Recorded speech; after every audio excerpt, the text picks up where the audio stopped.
Hello everybody, this is NCS and welcome back to Let's Play MegaMari, where today we will be taking on Eirin Gokuro. And to be honest, the stage here which we tackle now is my least favorite stage in the entire game. Not because it is badly designed, although I guess you could argue that.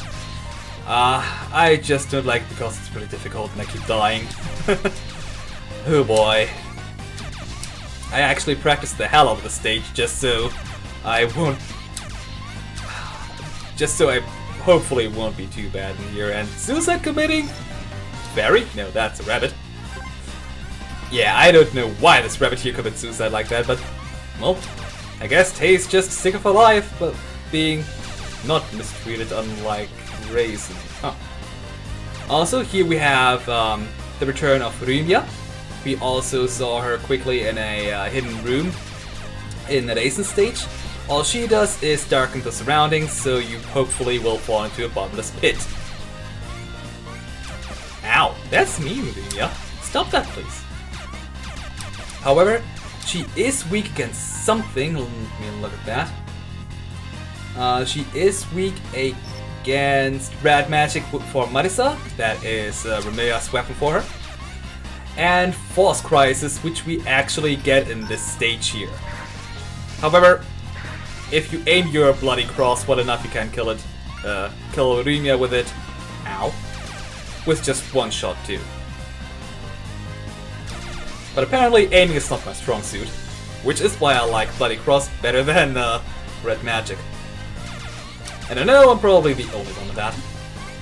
Anyway, for this part here, as you can see, there is Rymia. What you can do, you can either lure this Purple Fairy over to you, like that, and then use Bloody Curse or Cross, depending on the translation, if it's correct or faulty, and then shoot Rymia like that. Alternatively, you could just jump on top of this platform here and kill her and the Purple Fairy quickly, but I like to take it safe and not risk falling to a bottomless pit, because I'm prone to doing that. Okay, that was this part. Here we have more Prism Rivers, and I was terrible at dodging right there. And for once I actually know where to stand to avoid Merlin's attack. You want to stand, well, right here in the background, you can see those twigs or whatever they are, with like lines there. Just stand in front of that and you will be good to dodge Merlin's attack. As for Lyrica, she does a good enough job of not hitting you to begin with. For this screen here, you want to press up and left immediately, or so you get off the ladder immediately, and then once you stand in right of that black line, like so, you want to jump and press up. So you immediately grab onto the ladder and just climb it up. And here I actually don't know where to stand. Oh, right in front of the black line! You would think I would remember something like that. Ow. But apparently not. So, yeah, the last room, it's really difficult, in my opinion, to time your climbing correctly, because those electrifying, or electrocuting, I mean, Kodamas, their timing is ridiculously strict. So I like to do a little bit of speed running, because it's actually a thing with this stage here that if you try to speed run things, it's actually a lot easier than if you try to take your time. Oh, I actually need to refill my weapons, I just noticed.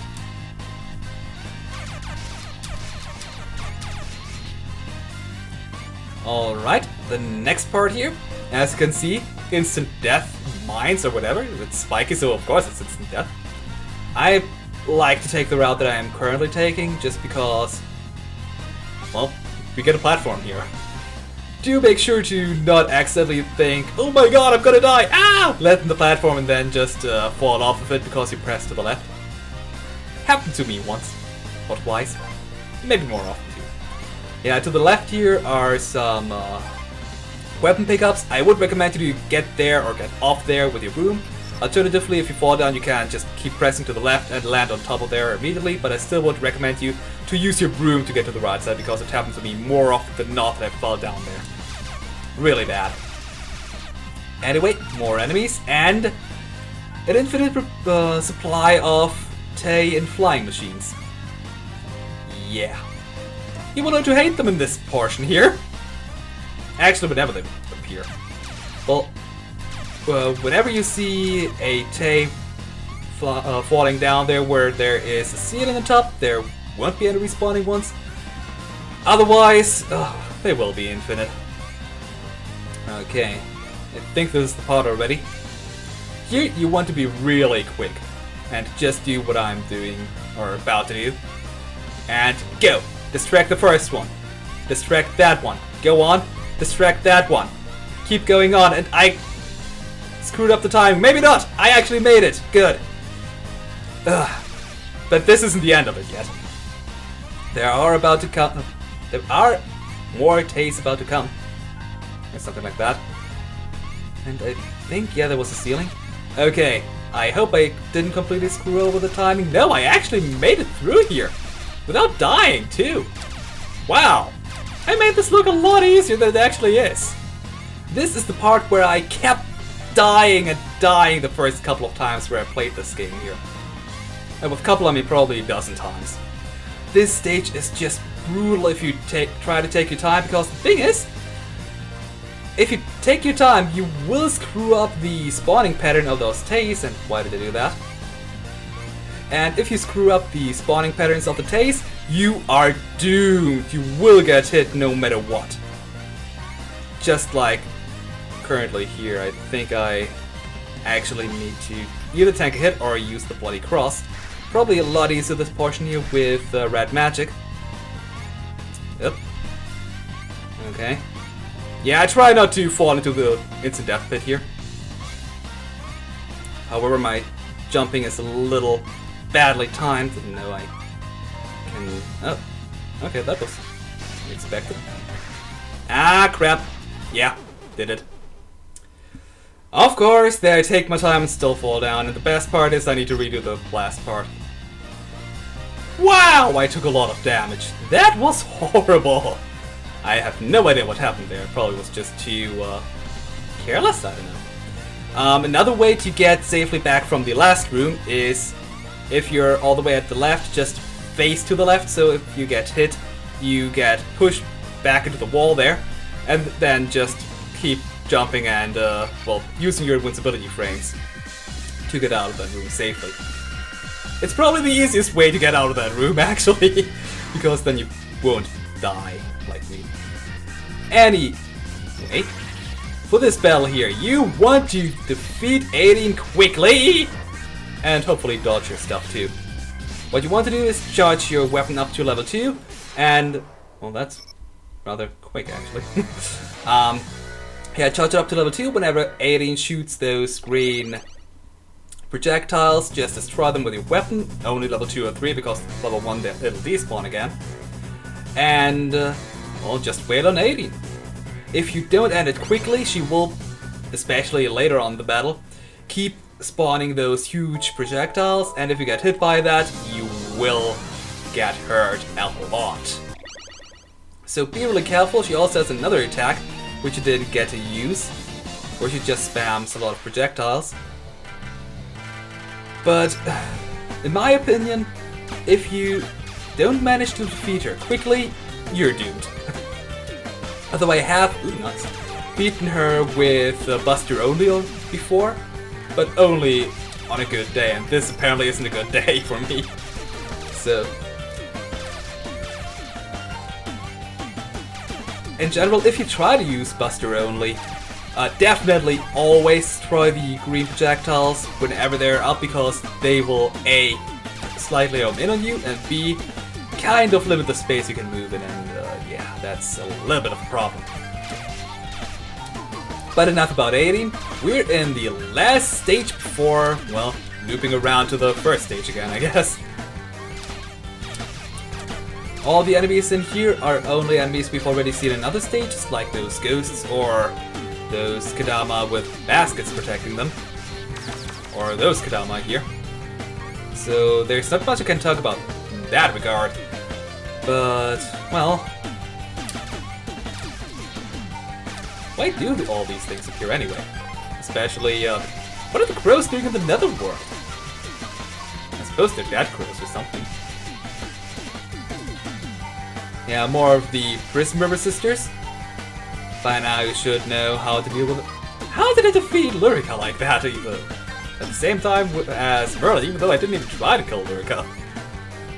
Alright, the laser actually does deal more damage when you're closer to the enemy, so that's something to keep in mind. For these guys, either use your young stuff or just dodge them like that without getting hit at first, preferably. And ooh, this room here. You want to be a little careful when getting to those pits. I think that one's still a good one. However, from the next pit onwards, ghosts might spawn out of them. So be careful not to start jumping when they start coming out of there, because then you're probably getting hit. This place is actually really good to farm either health or 1-ups. Or weapon energy, or whatever you might need currently. Oh my god, how did I dodge on that? However, I'm good to go with lives and health and weapon pickups. I mean, energy. This mushroom here, as far as I know, you need the broom. Yeah, broom to get it. And before you fall down here, move to the right. Because instant death pits. Spikes, not pits. Although, I guess the next thing is an instant death pit. And more Lily White. Actually, one thing... Oh no, I did say that she's weak to red magic and Force Crisis. Oh yeah, she's weak to Force Crisis. Oh right, I probably should show it off at some point in time, but I guess I'll use it against the boss. So there's still time. And I guess at this point I should just leave Lily be. Or not, I could just kill her. And this pit here, I have no idea if you can make it without the broom, but well, you probably can. But 99 times out of 100, I'm falling down that pit, so broom it is. And here we have a staple of the MegaMari series, vanishing blocks. I have no idea how they would work in real life, but well, they're there. Oh right. Oh, I completely missed my part there. Yeah, if you just jump on top of that platform, you can skip the first part of climbing up here. And screw you, game! I'm going to use my broom for this part! Seriously though, instant death spikes everywhere, and we even get rewarded for taking the broom. So why shouldn't we? It's really nice of the game though that it gives us a health tank. And that's the end of the stage already.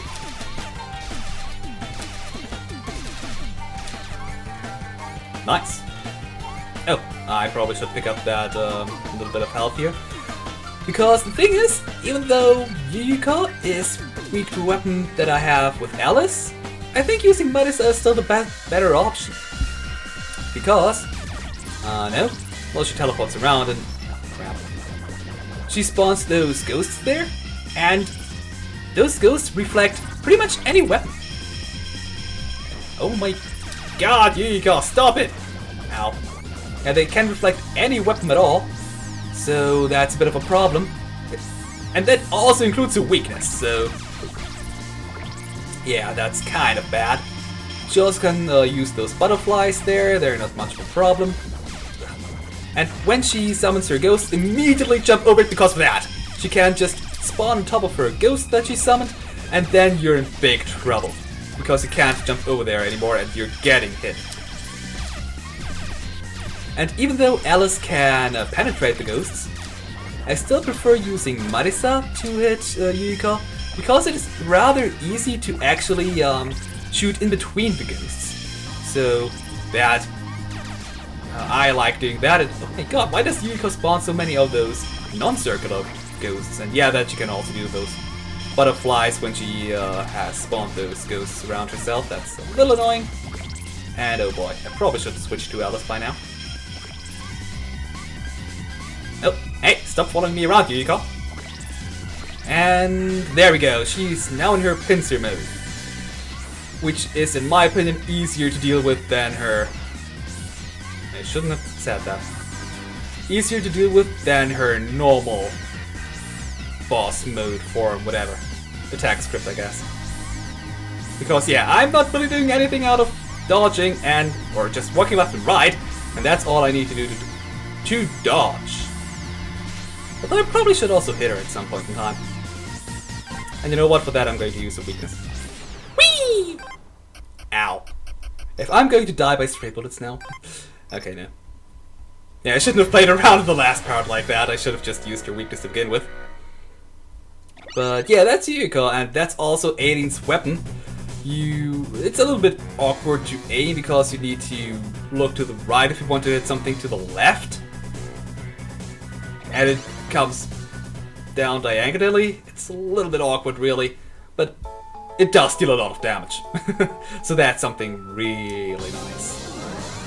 And for defeating all the 8 robot masters, or turbo bosses, although Raven was never a boss, we can get to the Patchouli stages.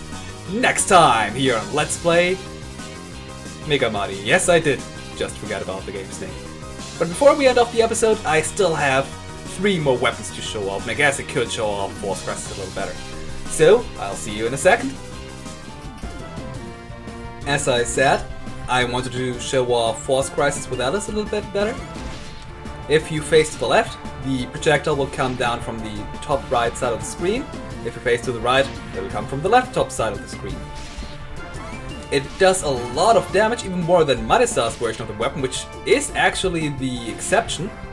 However, it is really awkward to aim with it. Also, in case the screen does not... well, if the screen is blocked, so Alice is not in the center of the screen, the projectiles will come from a little bit of a different position, so that's something to keep in mind. Also, I'm getting hit a lot, but I don't care. Yeah, like, now the projectile comes from some place completely different, so that's a little something to keep in mind. Other than that, we also got Reincarnation Ghost with Alice, which creates a shield of ghosts around her. And yes, you can stack them. Well, twice anyway. So that's a really nice weapon to have. Sadly, I don't think it actually protects you from any projectiles. No, it doesn't.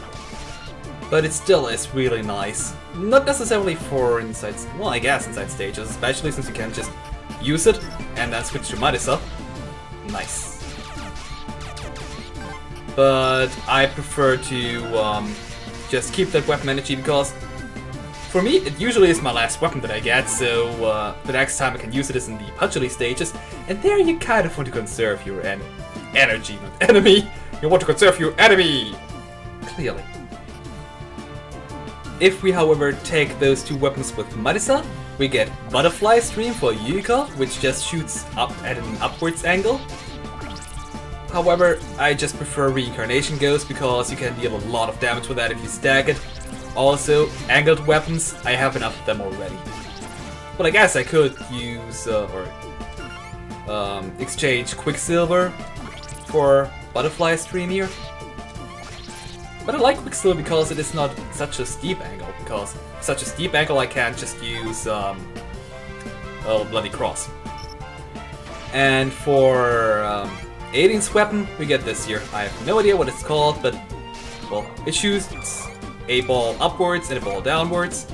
And if it hits any wall, or ground or ceiling rather, it just travels along the ground or ceiling. It doesn't deal as much damage as Force Crisis, and its use is also pretty limited. So I tend not to use it. But yeah, that's all the weapons you could get in this episode. So next time, we will be tackling, well, the Patchouli stages. Oh boy. This was NCS, and farewell for now.